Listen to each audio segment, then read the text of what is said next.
All right, episode 38. This is one of our favorite ones that we like to do. It's Q&A Wednesday. We're answering your questions and solving the world's problems next.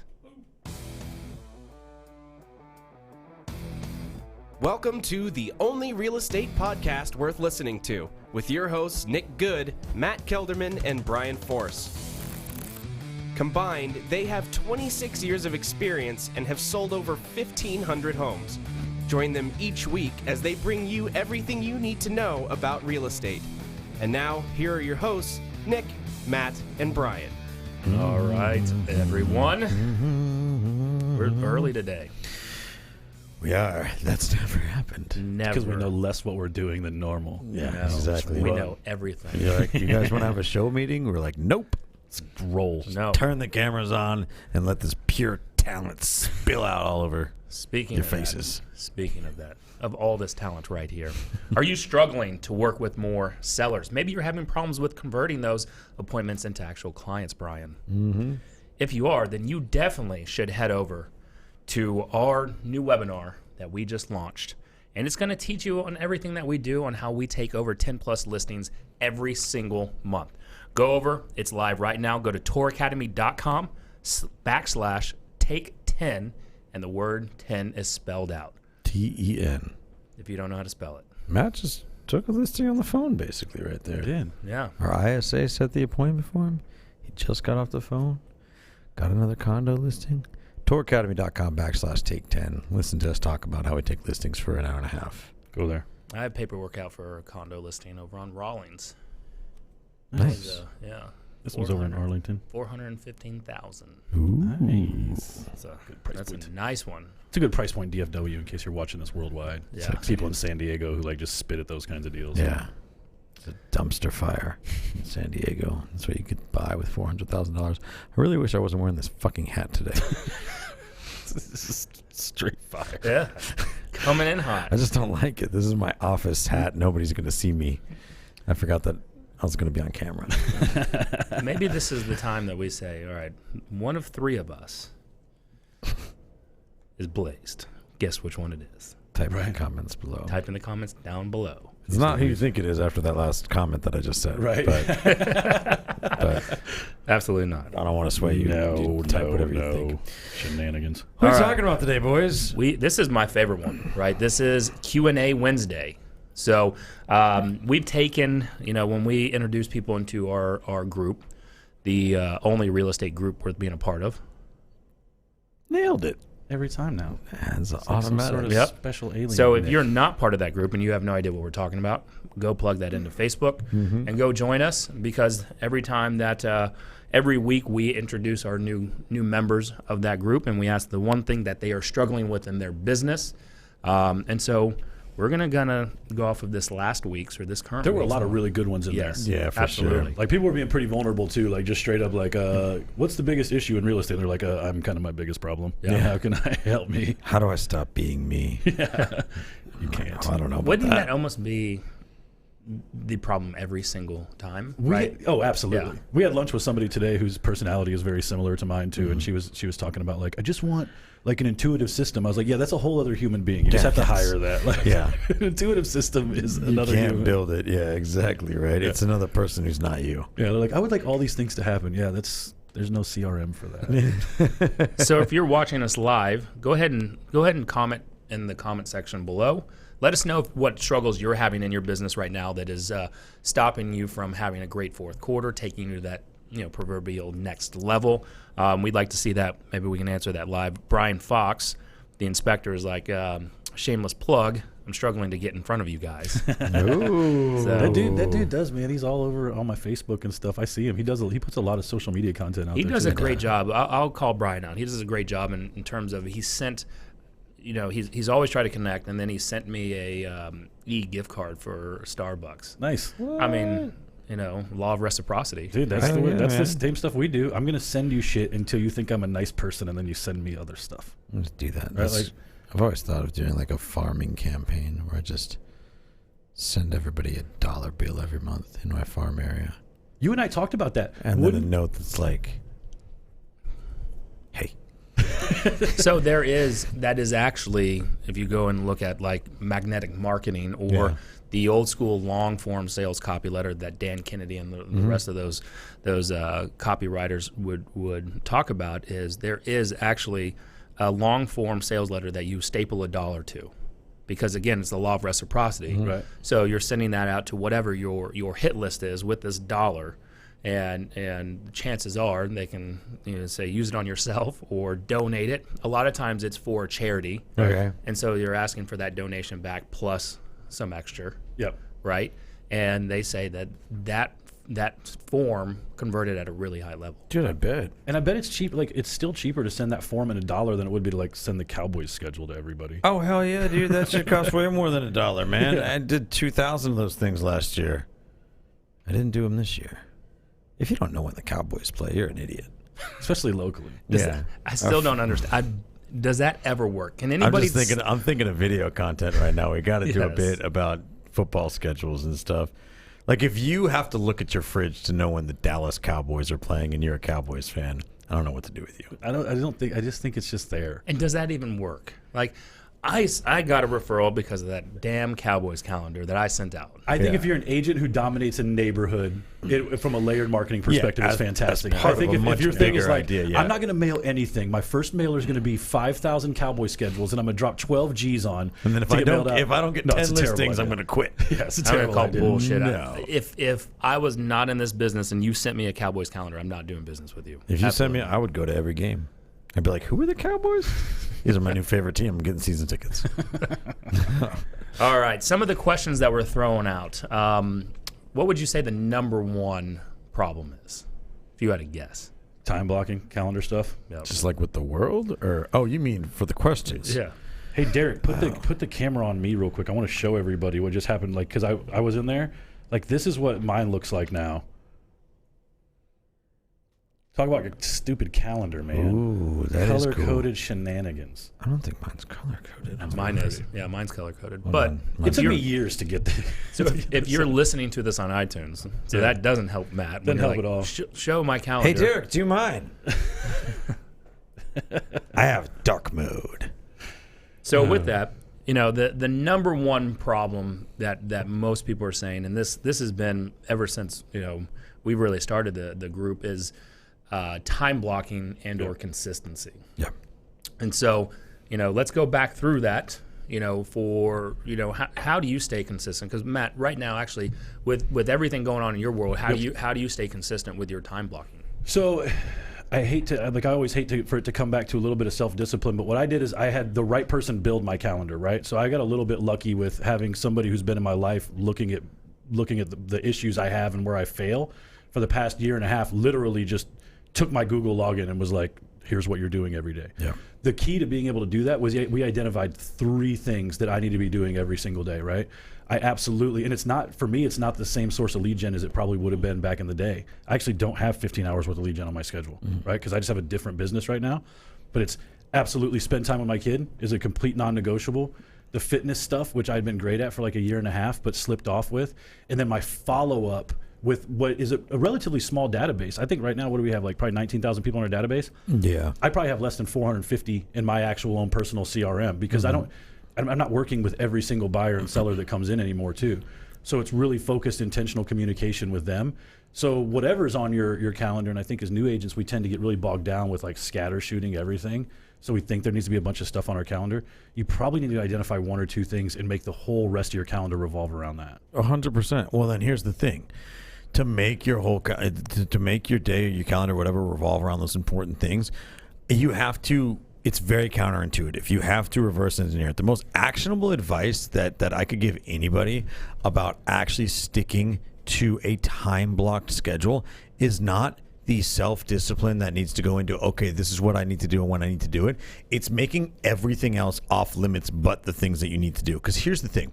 If you commit to 3 hours of lead gen a day, but you don't really feel like doing 3 hours of lead gen a day, you will make exceptions if other things come up. You'll be like, oh, I had to go deliver this check, or I had to take this personal call, or I had to do this, or I had to do that. Like, you will make it so it's not your fault. that you're not lead generating. Subconsciously, you will make it so it's the outside world's fault that you couldn't be self-disciplined. You'll be like, too many things came up. I've been trying to be disciplined, but all of these things keep happening to me, right? You tell yourself this story, right? And then it's not you that's not disciplined. It's the world that's keeping you from being disciplined, right? If you do your schedule so that you are committed to just these things. What you need to do is you need to get disciplined about everything else being off limits except for the things that you're supposed to be doing at any given time. Lead gen is the biggest one, right? So rather than saying I'm going to lead gen for 3 hours a day, say I am going to put 3 hours on my schedule where I am not fundamentally allowed to do anything else but lead generate. And then here's the thing. When you start making excuses about why you won't lead generate, if you really have self-discipline, you will sit there in silence. Yeah. You will sit there at your desk and you will go, I'm not allowed to do anything else.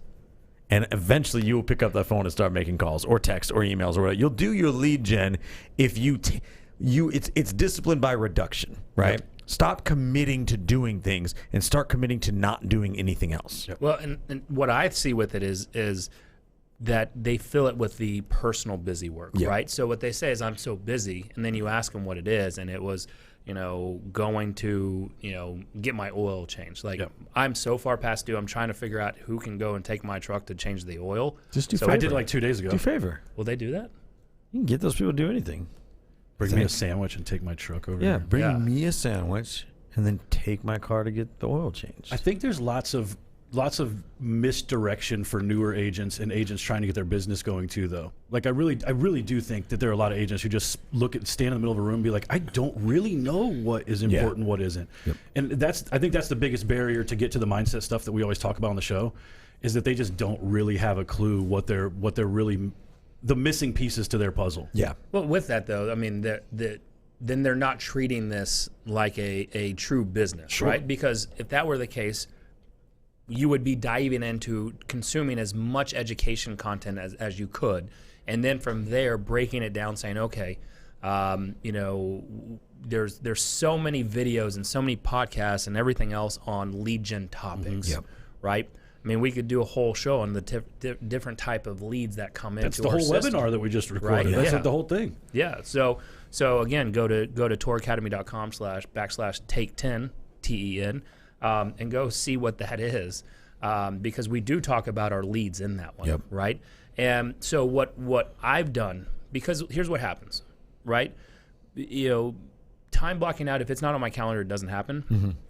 But we also can get a little bored with just doing the same thing day in, day out. Of course. So what we've done on our team, and you guys have seen it, we've started a lead gen challenge. So if anybody's heard of that 75-day hard or 75 hard challenge, where you have to work out twice a day, one of those workouts has to be outside. You can't drink for like 75 days. And I think you have to drink a whole gallon of water or something like that, right? And if you miss a day, it starts over again. So we just incorporated a 30-day... Brian chugs his giant trough. I hope you have to go to the bathroom in the middle of this. I already do. So with our 30-day lead gen challenge, we just incorporated, took bits and pieces of that, said, all right, 2 hours a day of lead gen, right? And then we're gonna hold you accountable and really show you what will happen if you were to do 30 straight days, Monday through Sunday. There's no days off in your business, right? 2 hours. And it could be calls, it could be open house, it could be door knocking, whatever that may be. And you're going to track how many people you're talking to, or how many calls you're making, how many people you meet, what your contact ratio is, your nurtures appointments, and from there. Yep. That's all it is. Make it a game. Yep. So we have a leaderboard, and so we open that up to every agent. We're brokerage neutral on that one. And so it's fun to see the leaderboards on there. There's fun to see people pounding out the calls. Yep. And then it's fun to see the people that only making 10, 20, 30 calls and then still setting 3 appointments out of that. Yeah, exactly. Right? So you've got to gamify this in order to make sure you're not going to burn yourself out. And I think the agent is who, let's put it this way, you as the agent will know when you're ready for that challenge, right?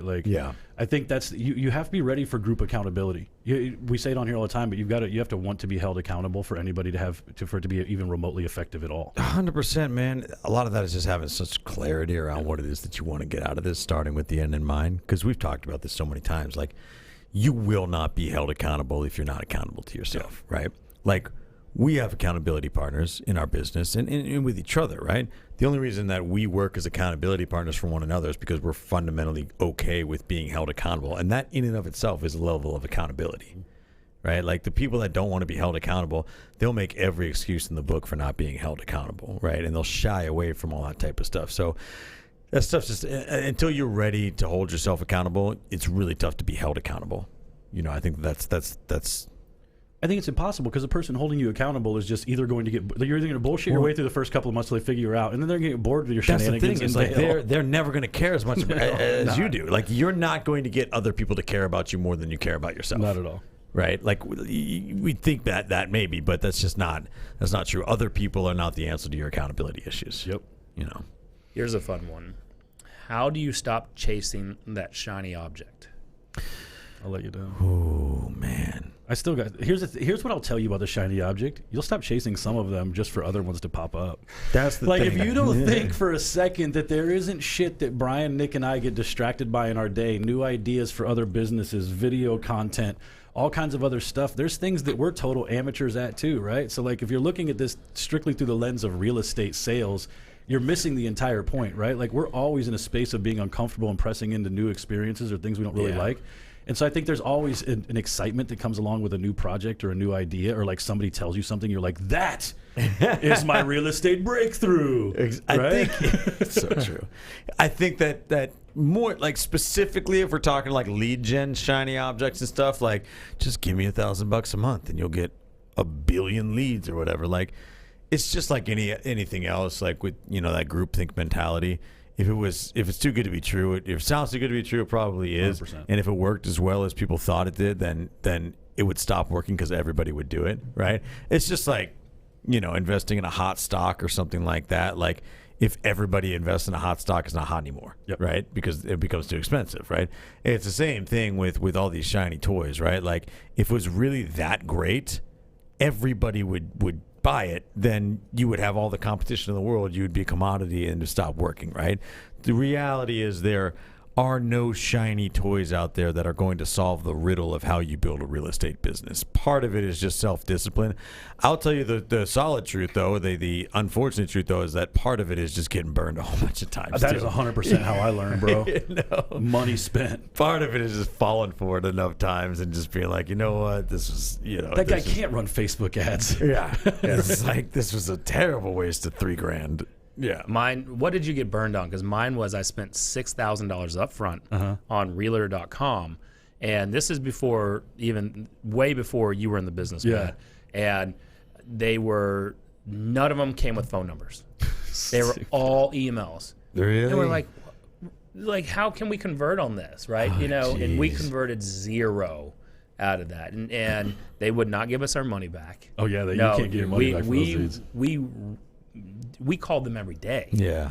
And it was just never again have I even touched the Realtor.com stuff, you know, before they switched, you know, now they switched over. You can't do it. I don't think you can buy any of those leads anymore. There's a guy here locally who, if you're in the know, and there's a lot of people currently watching this episode that know exactly who this dude is, that advertises the Facebook ads, and he's a portly fellow who may have a past as a pederast. I can't stand the dude, but I think he took $5,000 with that these leads were going to come in, and it just within 30 days I realized I had made a huge mistake. $5,000? It was like I had to commit to 3 months. And I gave him $5,000, and it was just like the ads were like, "Hey, do you have a 520 credit score and want to buy under 200,000 in Dallas?" And it's like, this shit don't exist, bro. You're right. this is terrible. But it was generating leads, right? It generated leads, and that was the one. That was the one I got burned on the hardest. That I was like, no mas, dude. Oh man, dude. For me, it was online leads for sure. It was Zillow leads in a big way, man. And not only because, and I wouldn't say that's so much of a shiny object. Is just super lazy. Like you can generate the exact same leads for a fraction of the cost on your own, which is some basic intellectual capacity of how those things work. The other one I would say for real was a major coaching company that's nationwide. That like I don't even know this is a shiny toy either, but I went in with such high expectations, gave them the huge amount of money up front, and then I felt like my coach was just checked out the entire time. I tried to switch coaches. They wouldn't let me. Like, it was just not a personality match whatsoever. I tried to get out of it. I tried to explain, like, once they have your money, You're done. like, dude. Yeah, it was a big letdown. Yeah. And obviously, part of that is on me too. I don't always blame the coach or anything, but it was something where I just wanted a better personality match and somebody who understood what I think my business better, and somebody who was a little bit more committed to what they were, trying to achieve with me. And like, I was just getting the runaround so bad, dude. I paid for coaching 3 times, and I would say that's probably then the best investment. Oh, every single one of those overall, coaches took me 100%. like, Dude, our coaches now, I mean, fundamentally coaching has been the best investment of my career as a whole. Yeah. Outside of one negative experience, absolutely. yep. And I think we go down the shiny object rabbit hole because we don't want to continue doing, if we're doing them in the first place, the tried and true methods, right? Because they can get exhausting. Nobody got into real estate to work 7 days a week. But guess what? That's what you signed up for. It was in that asterisk at the very bottom in such small print that you couldn't see it. Yeah. 1 day off a year. Sweet. I mean, I think we get on the shiny toy thing. Well, and I think that's really, I think that we get on the shiny toy thing, and obviously I think you and I, all three of us, get distracted by different kinds of shiny toys now. But we get distracted with the lead gen shiny toy thing because that's what we think our business is really lacking. But that's just not the case. No. We understand now, running high-level businesses, that leads are a dime a dozen. Mm-hmm. That's not the hard part. Scalability is the hard part, right? Systems, operations, those are the hard parts, right? Conversion, follow-up, just being good at what you do is the hard part. And just paying for leads is not going to solve those issues. Yep. And you're right. To me, that's what I think all the time is we're generating over 300 Facebook leads a month. Yeah. We can't, we've got 12 agents now. They can't even keep up with just that lead source alone. Yep. Right? So we're doing a very marginal job at trying to service that lead source, and so what I start thinking, my shiny object is not about what else can we add on, but maybe I just start building this out like a corporate company, and I'm just going to have lead divisions, right? You're only getting Facebook leads. You're only getting, expired leads. You're only getting for sale by owners, and then the divisions will compete or whatever it is. Yeah. So that's what I start thinking. My shiny object. I'm like, do we start segmenting our groups and seeing which person and almost interning those agents in there. You start working in the mailroom. Yeah, right. And then they kind of see which fit. So from a training side, so now let's go a little mastermind here. From a training side of things, if you're a new agent who's looking to join the team, they put 30 days into each one, and then they get to choose whatever their higher conversion rate is, then they get to choose which division they want to be in. It's kind of a cool idea, I think, as opposed to doing like the way I think that's been attempted before, that it was just like you will be here and you will be an ISA first, or you will be a showing assistant first, and you will then grow into this other role, right? Like, at least gives them a little bit more flexibility. Because my limiting belief always around it is that you're going to lose talent. I was gonna say, what if you have pure talent? Yeah. And that you're just, because you're trying to just square peg them in a round hole type thing. Yeah, exactly. Like, that's such an inflexible model. I like that idea. Yeah, because think about it, go into the mortgage world, right? So you have complete just refi shops. Yep. And there's loan officers that prefer to be in the refi shop world because it's a Monday through Friday job. They get to check out at the end of the day. They can still find a way to make $130,000. Yep. And they're done, right? They don't have to babysit. They don't have to deal with, the agents yelling at them, then the clients yelling at them, et cetera. So why, and then if you're a mortgage if you're running a mortgage branch, you have the refi world, and then the purchase world, and then the new home world. Yeah. Yep. So, maybe something we can look into. I just noticed Akbar on here. He's been jamming with us for the past couple of weeks, but he's absolutely right, dude. Conversion is the hard part, and I think the reason it's not any harder than the lead generation part. You can pay for the lead generation. You can't really pay for the follow up and the conversion. Nope. That's a lot of legwork.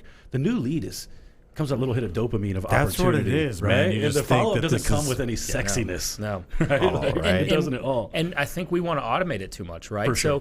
So that is just to keep that pump primed, right? We still got to do the hard part of calling them and getting them on the phone, and then them telling us they're in a meeting, and you say, I'm in that same meeting, and then you just keep talking to them, right? Like, I've never heard that. That's awesome. Have you not? Oh, you got to come. Such a good script. If I can maybe I'll live it in the group one time if I can put it on there. I know, I I'm used the it same yesterday. I have a new agent that I'm training, and the guy's like, "Oh, I'm in a meeting." I'm like, "Cool, I'm in that same meeting as well." And I just go into, "Are you still looking at wanting to buy a home?" Right? Because why are you? That's always got me. Why are you answering the phone when you're in a meeting? Yeah. You're like, hold on, I got to pick up this number I don't recognize. Yes. My home We'll is talk expired. margins in a second. Hello? Sorry, I'm in a meeting. So you were saying?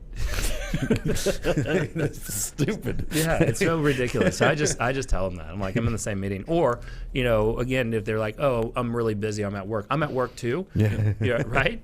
That's a good one too, dude. You should, if you're not part of the group and you're listening to this, you need to go join the Only Real Estate group with being a part of, because this is like Nick's putting some gold out right here. But we share plenty of the silly, foolish experiences we have, and I think that's what scares agents a lot more than anything is they get stopped down by like something that's super common sense, and they just don't have the stones to just be like, "Yeah, I'm working too. So about your house, dude." Right? Like, He lost his mind on me the other day.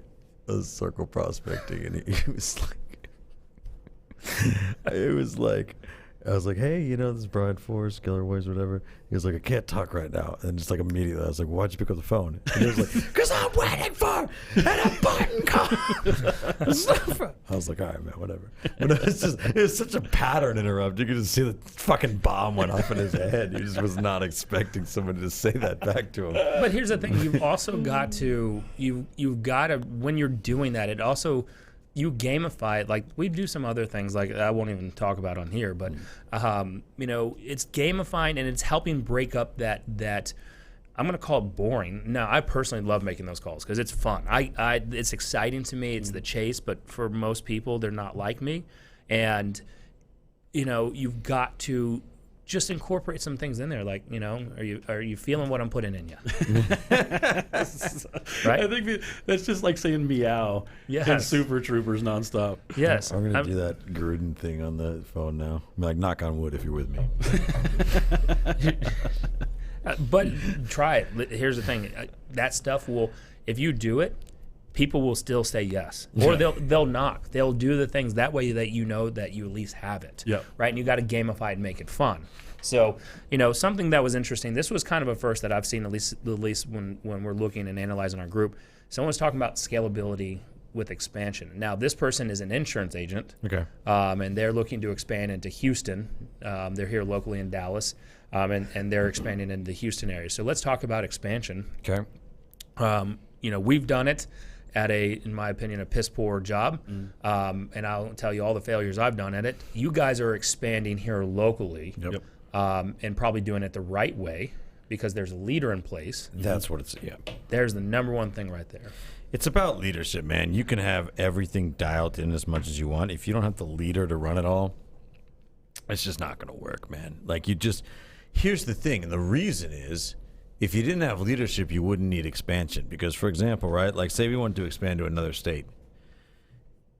If all we had to do was replicate our systems and we didn't need leadership in place, dude, we got Zoom and other shit. We could just run that. I'll just get licensed in another state and I'll run that thing there too, right? Like, no, the reason it doesn't work is because you need a powerful leader, a powerful human being to be that leader of people in your expansion model. The systems and the operations and everything else that you can replicate comes after that. If you don't have that leader, man, there's just no accountability and it just doesn't work. Here's why I think it's impossible, right? Take all the people who get their real estate license, right? Then you got to take somebody who actually does this at a high enough level to understand the business, and then also gets to said high enough level and decides, I can't grow beyond myself anymore. I need to partner with some. It's just such a unique talent and mindset that have to be in the same place at the same time. That's why it's hard. There's just not many people who are going to do it. Well, and what we noticed, so we expanded to Houston, right? Right. Twice. And we had physical office location. Where I noticed the failure is because there wasn't that leader in place, and I was, myself and Elizabeth Austin was trying to hold that leadership from up here in Dallas, is that they would not follow what they agreed to do, right? Yeah. We come in the office, we lead generate. They weren't answering their call for script practice. They weren't showing up to the office. They were saying the leads were bad. I would then go call the leads, and I would set appointments. So stupid, right? And so we want the Glengarry leads. Yes, you don't know. That is amazing. That's my favorite movie. It's real. Of course, it's your favorite movie. Yeah. It's a really good movie. third place, you're fired. But that's the thing. So it's that leadership there, because you're right. There's another. I paid for a coaching program that talked about it's all about the system, and it makes sense, right? The system should hold you accountable, and we're all grown adults here. But guess what?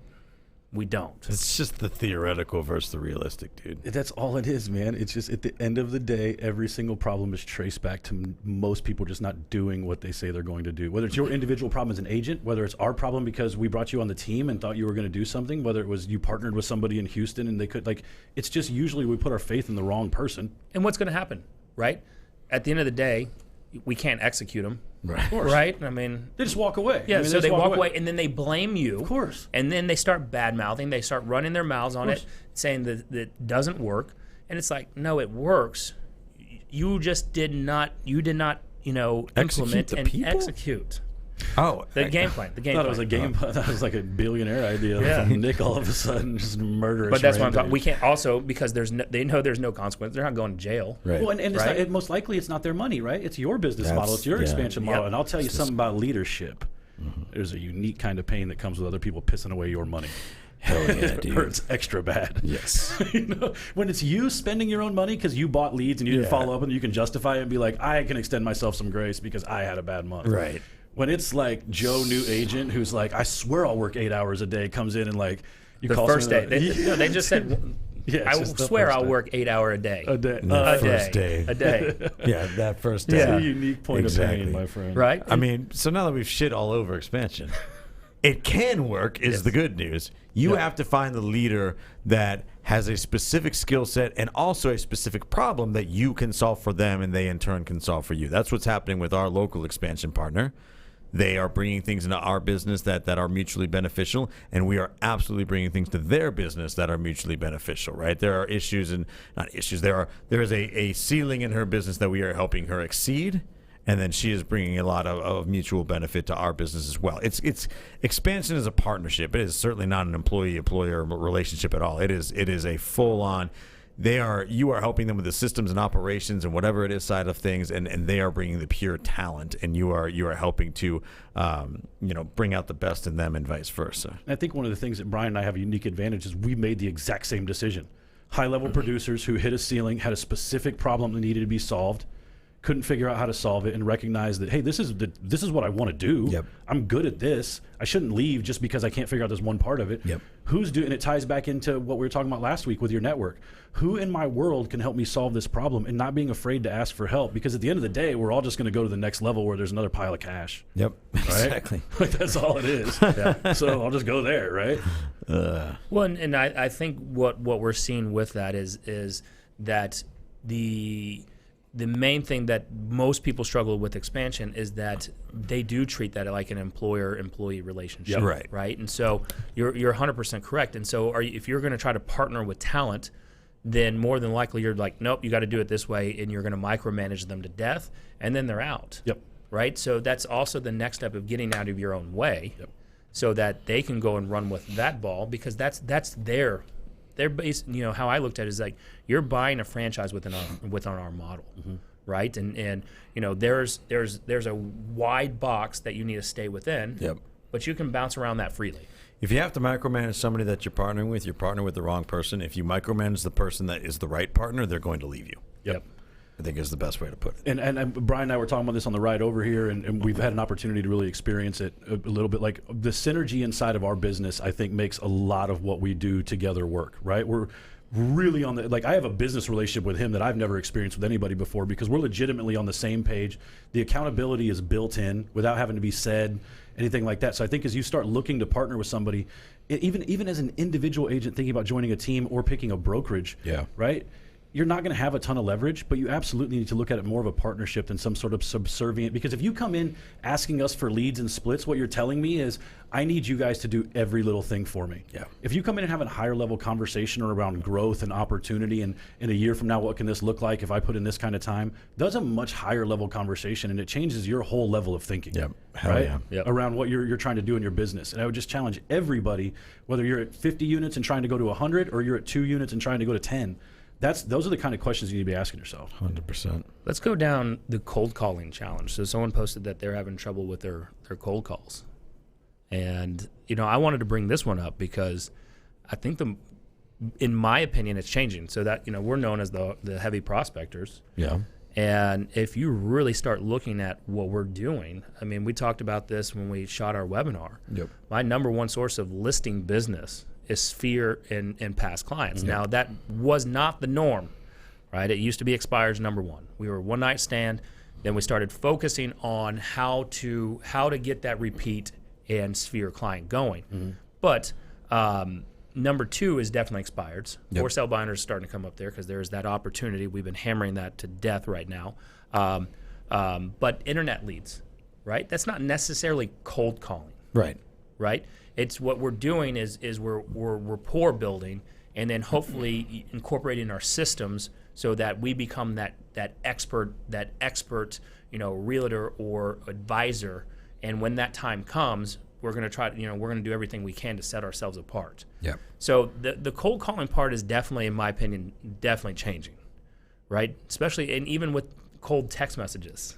I think the only cold stuff we're doing is just sold almost at this point, right? Like, here's what I would say. Isn't just sold, yeah. I like what you're saying about the Facebook leads, and it gives us a chance. But I mean, like the way Brian runs Facebook ads, which you can go check out on Tor Academy, sign up for $1, is that you can see that if you understand, even if it's a Facebook lead, if you understand the source, where that lead was targeted from, you can have a much better initial conversation with them just because this lead came from this geographic area. It's on this specific listing.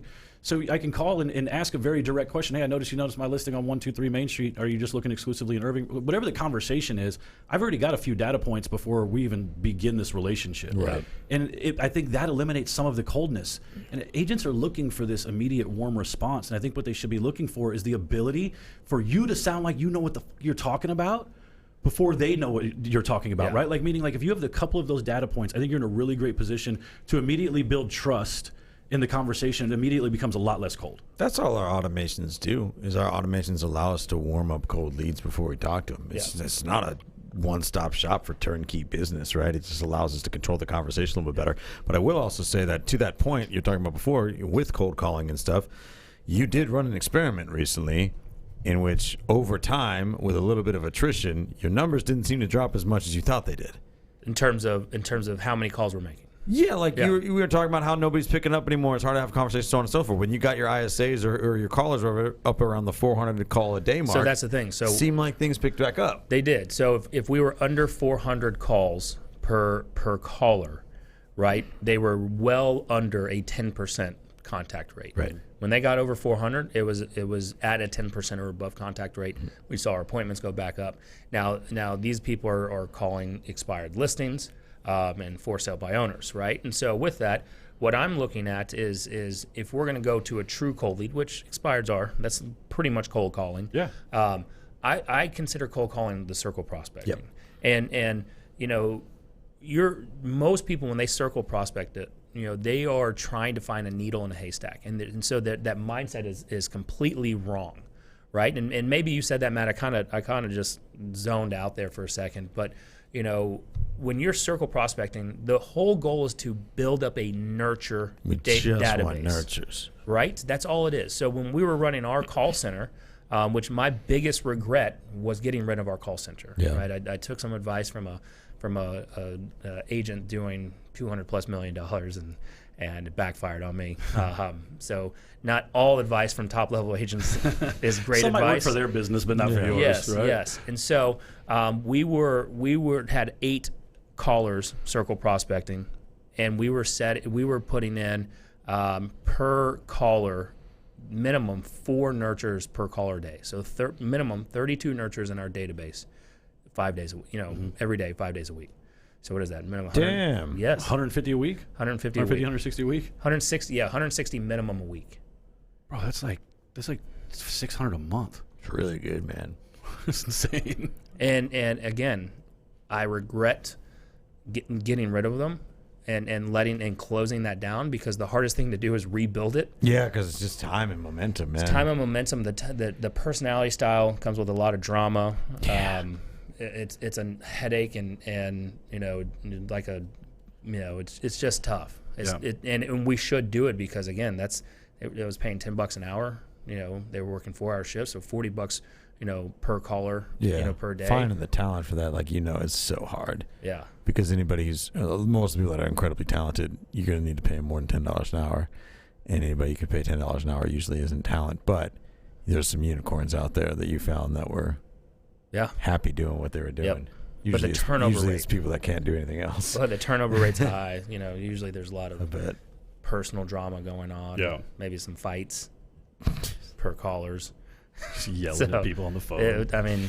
But to this day, we got rid of them a year and a half ago. That is still fights to be one of our third best listing sources. And it probably will for a couple of years. Yeah. With that much, because some of those are going to be longer nurtures. That's the other thing too. I just wish agents understood the life cycle of a relationship, right? It's just there's not really bad leads. There's bad data, but the lead isn't bad. Just get in there and work your ass off on the data you have.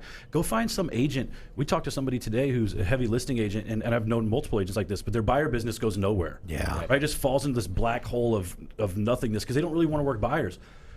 Go tell them, be like, look, man, you funnel all those leads to me. I'll pay you 25% on every single one of them. Dude, that's not just start fall to the cracks. Yeah, it's just free opportunities, man.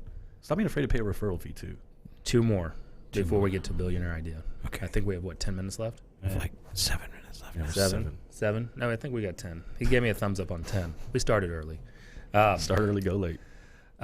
Before I get to the last one, because the last one is something I really want to talk about because it's something we're all doing. You guys are definitely going to be doing this at a higher level. But how work-life balance? Quickly hit that. Is there such thing as work-life balance? Just get it in, man. If you don't follow me on Facebook, come on over. Yeah, my name is Brian Force. I don't think there's a lot of people with that name, so just type it into your Facebook machine and be my friend or follow me. I talk about this like every freaking day now because I have to spend so much of my time on this physical endeavor that I've decided to do, which has me working out anywhere from 2.5 to 4 hours a day sometimes. But I've committed to it and I haven't missed a day. And it's incredible how when you put something on your calendar and make it non-negotiable, somehow everything else seems to fit itself in. It's the same as the vacation disease. The night before you go on vacation, you somehow have all the time in the world to fit in whatever it is you need to tie up and your loose ends that you need to tie up before you go on vacation. We have an incredible ability as human beings to absorb all the time we are allotted. I talk about this a lot when we talk about me and Matt's live events that we do. We put out an arbitrary time limit when we first did our first live event. We're it's going to go from 9 to 11:30. I didn't know it would go from 9 to 11:30 at all. We just made up these slides. We had some bullshit we were going to talk about. It went from 9 to 11:30 on the dot, right? But we've also reduced that into webinar format, and we get it done in an hour when we're allotted an hour, right?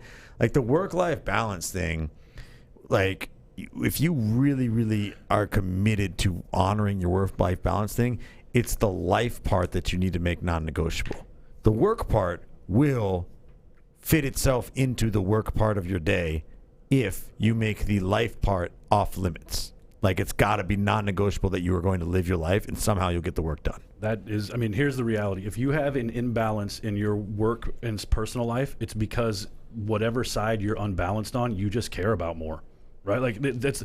I understand there's finances in that, right? But right now, my current situation, and I understand. Yeah, I'm going to disagree. I disagree. And I understand that there's finances. There's been times I'm broke where you'll work your ass off, or things just have to get done. But if it is a fundamental problem over months and years that you are always working too much, you just care more about work, right?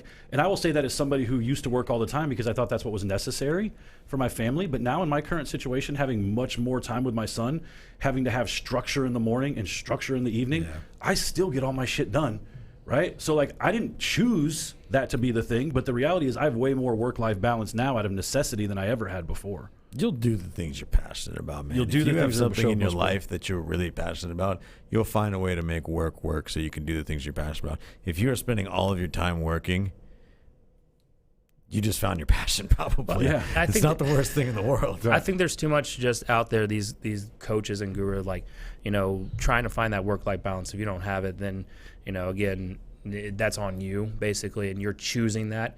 you know, a lot of times what happens is you do life in sprints. Yep. Right. And truly, I don't believe that there's truly anything as such work-life balance, right? 1 minute you're focused on your life balance, your work life drops a little bit, right? And there are studies that like you're juggling everything in the air. You're all right, I'm going to focus on work. All right, work. My home life may suffer a little bit. Then guess what? You're like, shit, my home life suffering. You focus on work's going to come. So it's a juggling act, right? We just have to be more aware of that to when we're headed into that out of control spiral, that we're only going down the work balance or the work life and no home life or personal life or taking care of your health or being with your family. Like right now, I'm more on the work side of things than I have been in probably 3 or 4 years. Yeah. And I've ebbed and flowed. Look, sometimes there's time to go, and it depends on what you have in your life, right? Like I always used to hate this when people would say this when I was like a bartender at 25 years old and they had kids and like they thought their shit was more important. But here's the reality, right? Like stuff does change when you have kids. If you're 25 years old and you're not in a significant relationship and you're in wealth building mode of your life, you should have a pretty strong work lean to your balance, right? Like if you have kids and you're trying to experience life with them, you probably need to make sure you squeeze some extra life in there. And even in those phases of life, there's going to be time where it's necessary. I've got to go grind and get caught back up, right? Or I've got more free time now, so I'm gonna spend more time with the kid. It still ebbs and flows, right? Absolutely.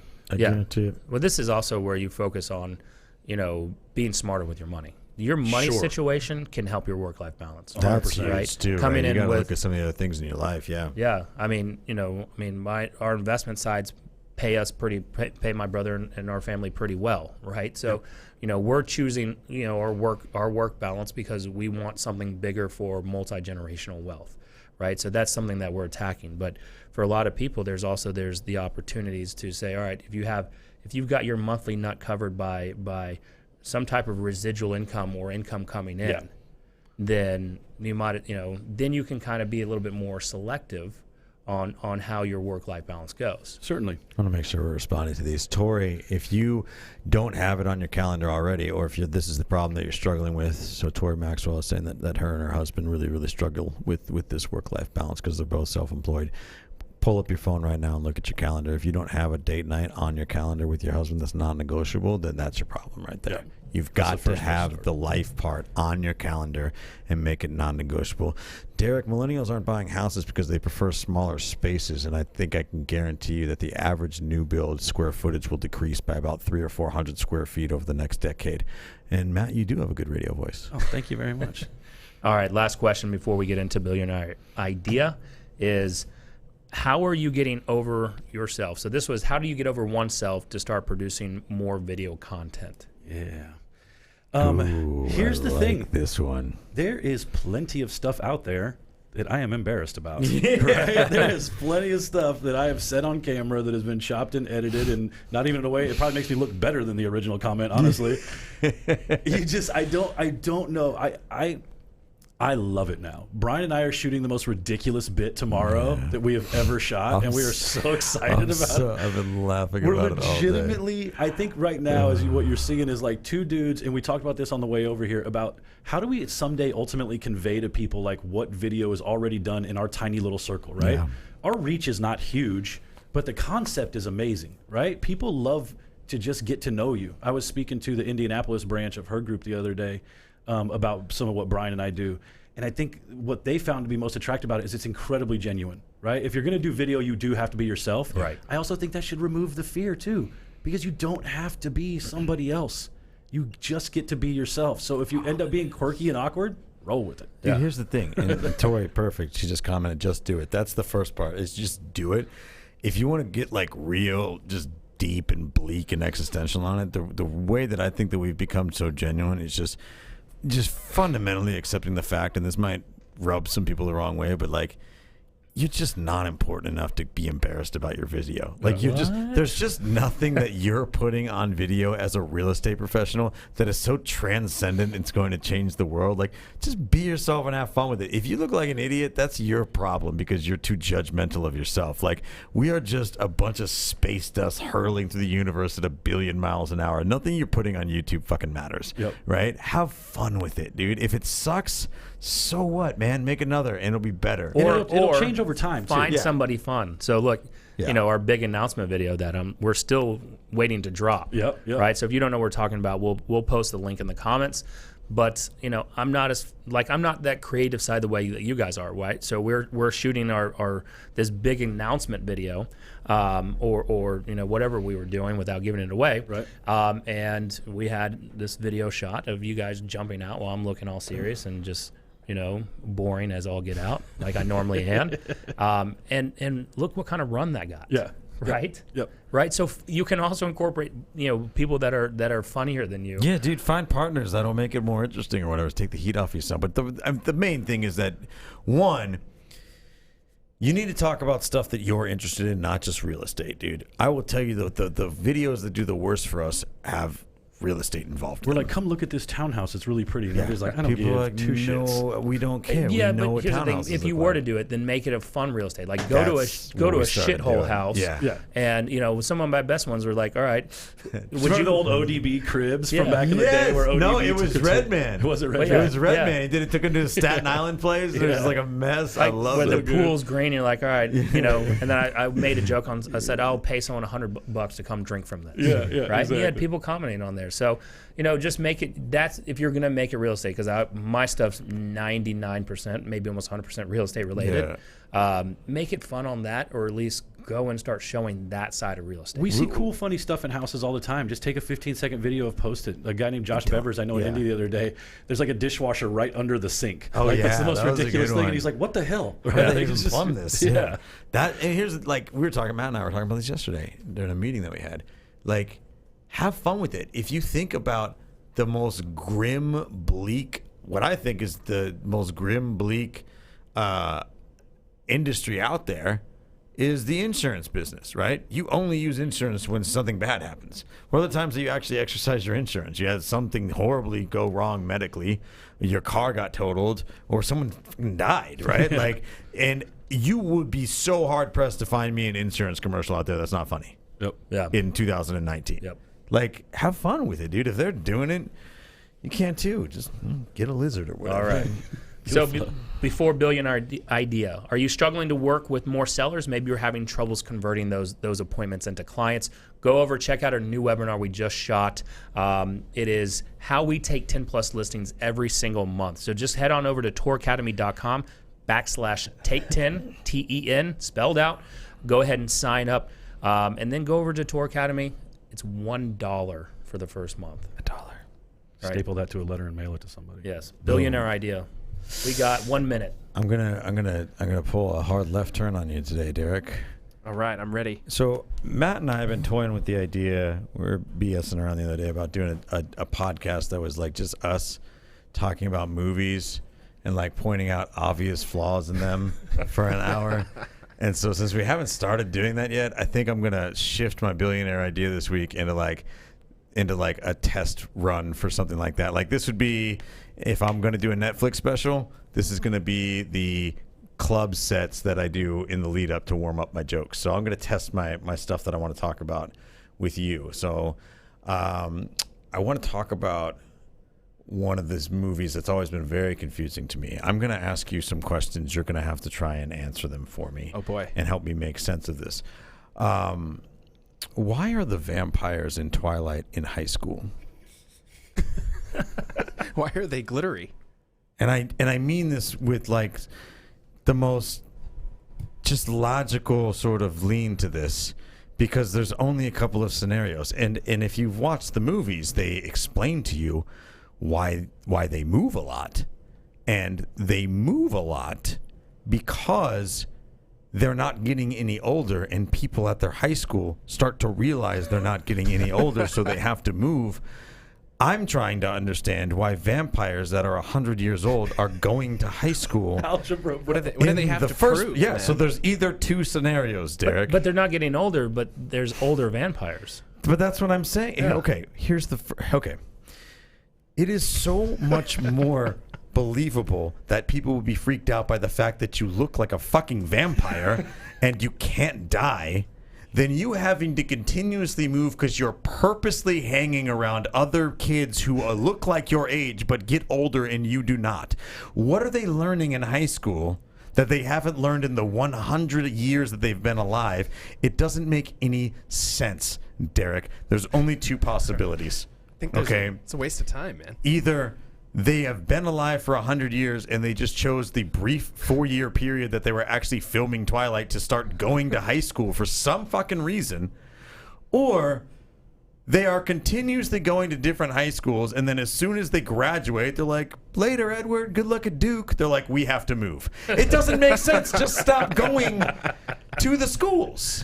They're not, what is he going to start a fucking business after this? He can't die. What is he trying to learn? I don't understand it, Derek. If you can explain it to me, that would be a big help. But those movies make no sense for that particular reason. So next week's show, all about movie critiques. I'm going to warm up all of my ideas with my movie critiques. We I should got do so that many for of them. episode 52. That's the one. The year end. Anyway. Well, check out Brian and I's movie reviews coming to you soon. It should be shenanigan filled. I'm glad I could help on that one. Yeah, appreciate you, buddy. All right. Well, that was probably our first hour-long episode, I love so it. get us the hell out of here, D. All right, boys. Later. See you later.